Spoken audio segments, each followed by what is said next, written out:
Today, I'm going to take you through an absolutely phenomenal presentation to get you to understand how you can deploy an FD with confidence.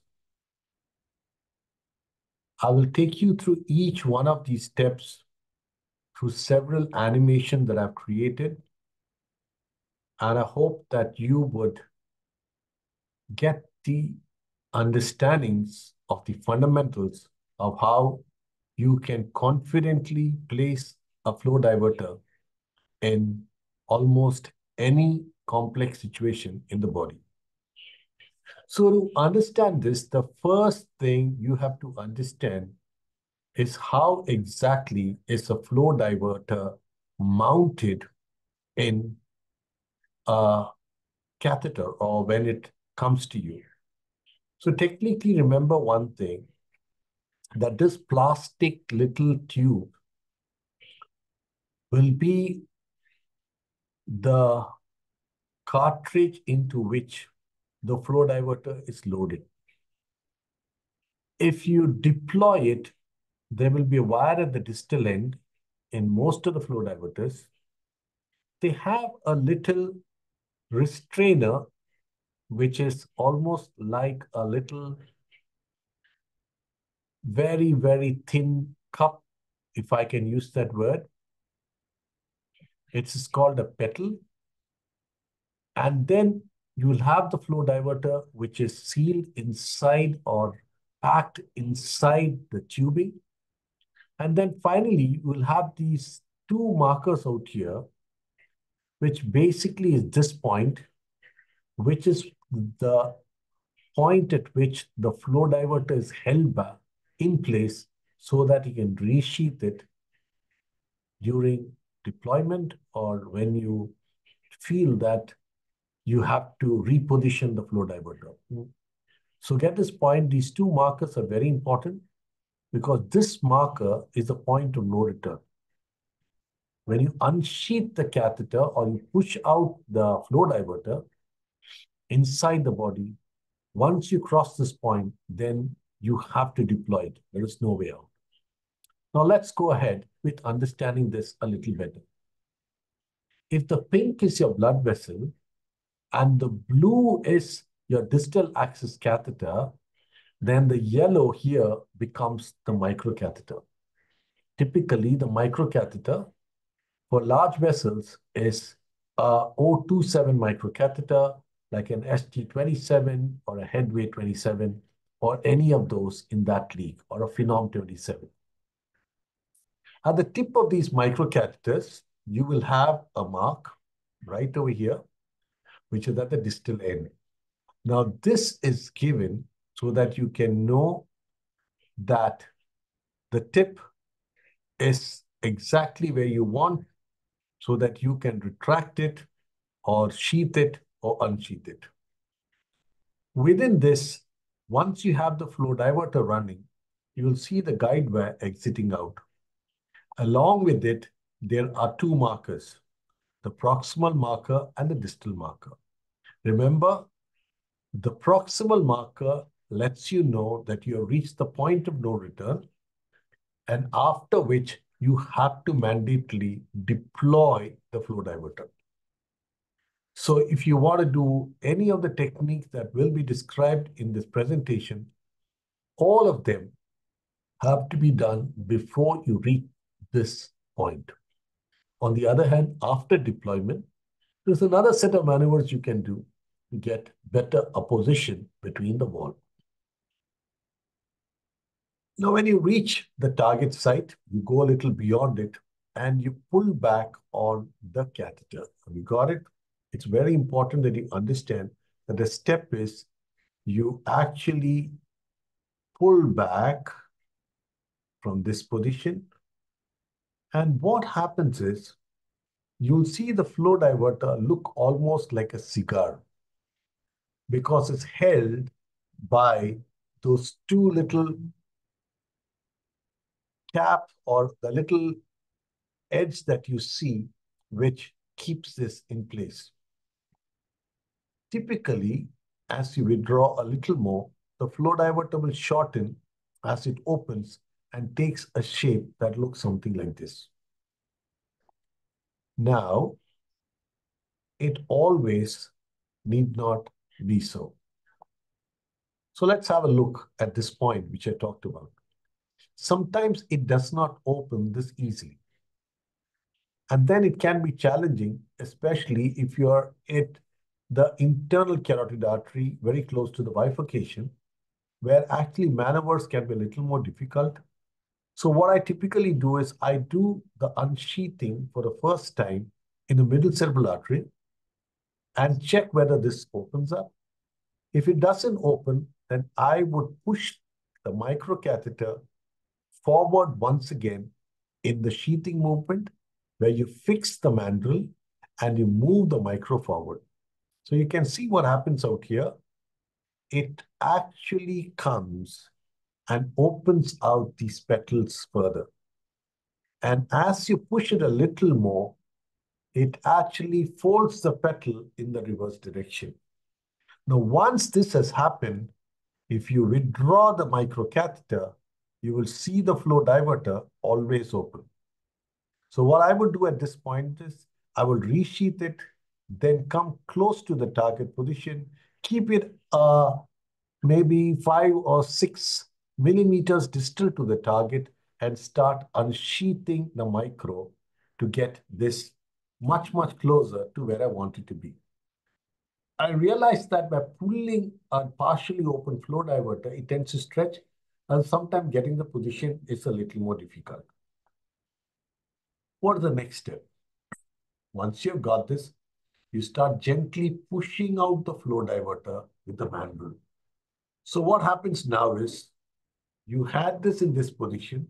As you push out the mandrel, it opposes against the wall.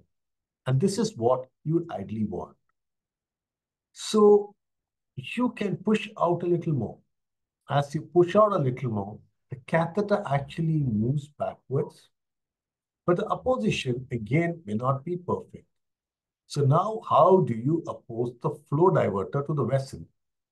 Push the micro catheter forward. When you do this push forward, remember the mandrel should not be fixed. Therefore, it moves as a unit. And as it moves as a unit, you see what happens. The flow diverter, which looks elongated, now gets much more compacted, opposes the walls very well, and you actually get the best angle for flow diversion. For example, if they say that the angle of a flow diverter filaments is 120 degrees, you get that only when you do this push. Therefore, it's very, very important to do this push. Then you gently pull back so that you come to almost a neutral position. At this position, the microcatheter will be lying in the center of the lumen of the vessel. You can continue to push a little more. And during doing this technique, when you come and pass the point of no return, gently unsheath the microcatheter. You get this point, so you have pushed it, you've compacted it, you've pulled back, again you pushed on the mandrel, pushed it, compacted it, come back, and finally when you do this maneuver, you come to a point where the flow diverter is nearly out, you come to the point of no return, gently unsheath it at this point, and you should do well. But there are times when things do not go exactly the way that you wanted to go. For example, imagine a situation like this. You've got this aneurysm, you're taking your micro, and then as you pull back, you have this challenge. And what is the challenge? It looks fine, but a little later, it may actually look what you call the fish mouthing. So one of the ways to correct the fish mouthing is to resheath, try once again. But sometimes even pulling back on the mandrel might just allow you to get this open. So remember, try to get rid of the fish mouth before you go further in the deployment. Like I said, one of the ways is to actually unsheath, push so it touches the wall, or sometimes even pulling back on the mandrel. It's important as you deploy the flow diverter to be sure that your tension is absolutely correct. So what do you mean by tension? Here you're deploying this flow diverter. You push it a little more, which is what we do. You push, and now it looks like what we call a champagne glass or a champagne flute. That's not the perfect shape you need because it means the flow diverter is very lax. So push forward. Now this is exactly the position you should get where the flow diverter actually looks like a wine glass. But you can go ahead and push even more. And now the flow diverter looks like a martini glass like this. But that's not right again. Here there is a lot of tension. And if you try actually to continue to push or and deliver the flow diverter, you may get fish mouthing, you may see buckling at the edge. So therefore, it's important to pull back and get this position, which is typically called a shape that looks almost like a wine glass. I hope you got it. It shouldn't be too long. It shouldn't be too short and compacted. It should be somewhere in between. And like I said, one of the ways to see it is the micro catheter will lie on the center of the vessel. Okay? So sometimes when you do this, you have another problem. You find an area which looks completely narrow, and you have a doubt whether this is actually a twisted flow diverter. Twisted flow diverters can be very difficult to open, can be very challenging, and you can try to retry to kind of resheath it over the micro and then try again to unsheath it. But if it doesn't happen, the only way out is pull out the flow diverter. I mean, try to resheath it as far as possible, keep the mandrel pulled and the catheter forward and pull the whole unit out. But at times you will see that it looks really narrow in one view, but in the orthogonal view, it does not look narrow. And when that happens, you know that this is not a kinking. With manipulation of the micro, you may still get away, okay? So we use a technique which we call the push and the pull technique. The push and the pull technique. So what happens is often you have a situation like this. You have deployed the flow diverter partially, but across a bend like the carotid siphon is not open. Remember, it's very, very important to try to get it open rather than thinking of ballooning in the end because it can have its own set of problems. So what do you do in this? You push it forward, it may open a little bit. You push it back, pull it backward, it may open even better. It may not happen in the first chance. You may do the push and the pull, the push and the pull. Sometimes I even actually resheath the flow diverter a little bit, unsheath it a little bit, but finally, in most cases, it will work. Now, once you deployed the flow diverter, how can you get it to fully open? There's a simple technique called the massage. How do you give a massage? Once you have deployed the flow diverter, track the microcatheter over the mandrel, and now after you have done that, push hard on the micro, and the micro massages the flow diverter, and you get it moving forward this way. You get it moving forward this way. Got it? Now, once that happens, you've got the flow diverter open. This is called a massage. Basically, what you're seeing is you're using the microcatheter, which was in the center, to move forward as you push it, and in that process, you get the whole flow divert to open up. Another technique I very often use is called the bump technique. So what's a bump? Your flow diverter is not opposed well proximally. Your microcatheter is now across. Take your DAC and try to push it forward. If it hitches on the edge, it will push the flow diverter forward and it will allow good apposition. This is called a bumping. Be done very gently, but it's a very, very reliable way to get an apposition of the proximal end. At times, what happens is the DAC actually goes into the lumen without producing any effect on the flow diverter. And if that happens, what do you do? One of the things I've learned is to pull the micro out and pull out the DAC. Now, when the micro is not inside the lumen, it does not allow this tracking to take place. It doesn't track, so it will often hitch on the edge and you can get this push and you can get a good result. So what is this? This is bumping, and bumping is a very useful technique to be done very gently. you need to have a nice DAC, and you should also have your long sheath quite high so that you have a very good control on the DAC. There are a couple of things that you should never do when you put an FD, because those can be costly mistakes. For example, you got this very wide mouth aneurysm, you got a micro across, you start deploying the flow diverter, and you push it forward for it to actually touch the ball. It's not touching, push a little harder, and everything comes out. And this is a very difficult uh, situation to correct. You end up pulling out the whole flow diverter because it's impossible to actually try to recapture the flow diverter at this point and then retract the micro all the way up. So try and make sure this doesn't happen. So how can you make sure it doesn't happen? Keep your catheter as distally as possible with the guide wire inside and try to take the distal access catheter beyond the aneurysm. Once you have done that, now when you deploy and you give the push, there's a lot more stability and the chances of buckling are very, very remote. Following this, follow the maneuver of again pushing out, and then gently pushing with the micro to get the perfect apposition that you're looking for. Once you're done that, remember, important thing, you pull the DAC back and you unsheath the flow diverter. Do not push the flow diverter here within a large sac. If you push it, it'll buckle and go right in. And then try to correcting can be difficult because here you're actually working in a huge, capacious sac, which can definitely accommodate a flow diverter as you push it by allowing it to buckle right within the sac. This is another important step. And then finally, once you come back into the artery, gently do the pull and push technique and complete the procedure like you would normally do. Once you've done that, do not massage. All your maneuvers for ensuring that the apposition is good should be done before you enter into these large aneurysms.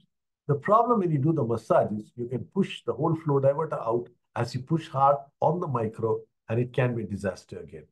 Because the only way out is try to snare it and take it out, and that is not an easy procedure.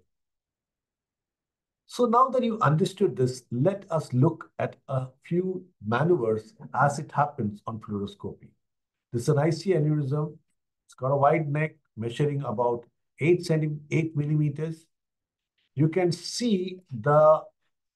actually see the flow diverter out here, and it's been deployed and it looks perfectly fine. But the truth is, it may not be perfectly fine when you do a dyna-CT. Therefore, it's important that you do a dyna-CT after every deployment.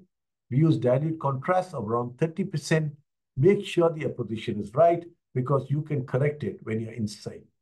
So what did we do? We did a massaging, but again, this massaging was done with the support of a DAC catheter over the micro. So you can see there's a wire, there's a micro going over here. We have the flow diverter here. We know that distally the position is not so great, and we're going to try some maneuvers to take it and make it happen. So what do? You can see the DAC coming here. You're pushing on the edge over here and try to get the whole thing move forward. And if you're careful, you can actually even take the whole DAC forward. You can see that. We come back, and we're going to push forward again. You know, in the video, it looks fast, but we do it much slower than that.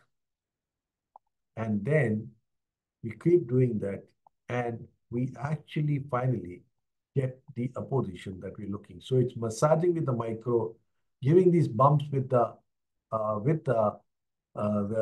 distal access catheter, and you can finally get what you're looking for. At the end of it, you can see the end result is pretty okay. We talked about bumping. Now let's see another case on how we actually treat, right? Okay, I talked about this. The area which did not look right, we go and do a massage. We tell you how it works. We pushed it. Now let's have a look at a bumping. So this is an aneurysm which was coiled on one side, and there's a very large dysplastic aneurysm in the ICA. So this is how it is. The micro is crossed. We go ahead and deploy the surpass. You can see over here as it's being deployed. And you see we are moving this DAC up and down. See that? We just come down, come down, come down, come down, and we are actually deploying the flow diverter using the pull and push maneuver that we talked, and now this is open. But we know the apposition here is not perfect. So here it is. It's not a great apposition.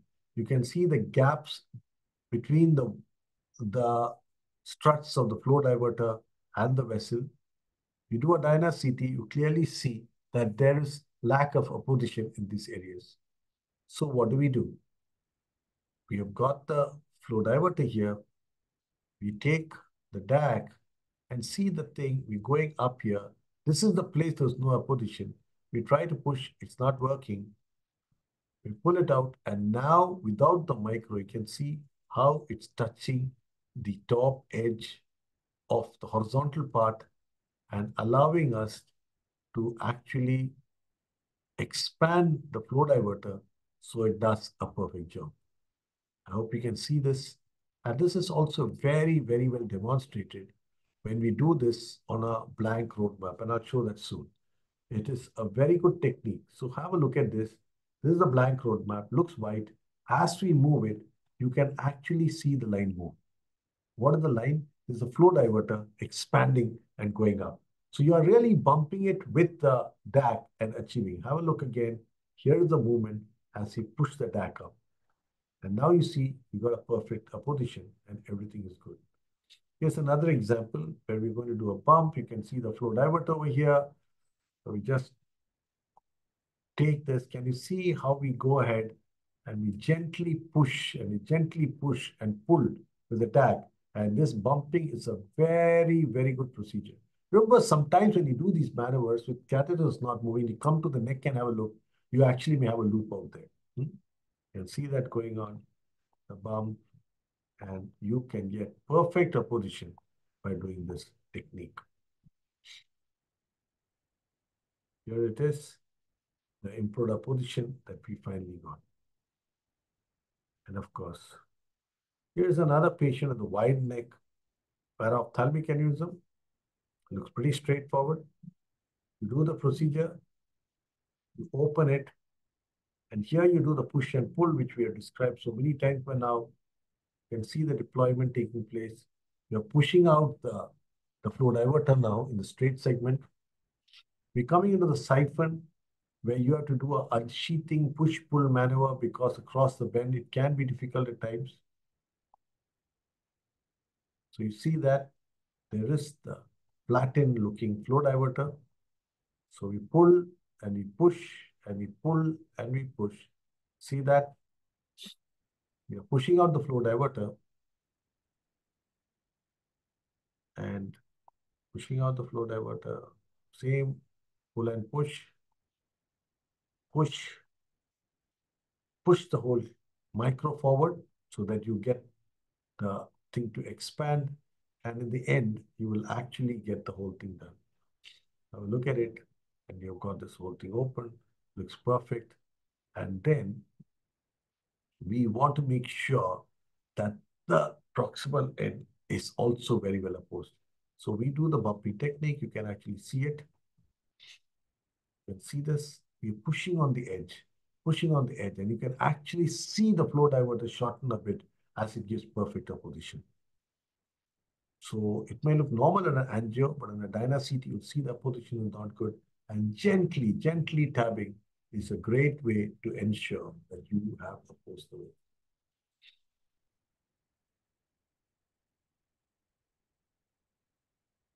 Same thing. Showing the dyna CT, showing the perfect opposition. And the final result. When do you use a balloonplasty? When all these fail, it's good to do a balloonplasty. Just look at this. Not a straightforward aneurysm. We never thought we should have a problem. and we deploy the FD, you can actually see it, push and pull that we're doing.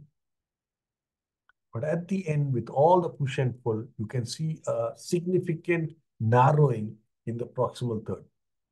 And in this case, now that you have totally opened the flow diverter, deployed it, your bumping is not working, and the only thing that will work now is actually to, you can see this, there is this way to take a balloon. So I normally use a Scepter C, which is the safest balloon. It's a compliant balloon. But remember, keep the balloon within the stent, or the flow diverter rather, because when you keep it outside, sometimes the risk of vessel rupture, because you may actually push it.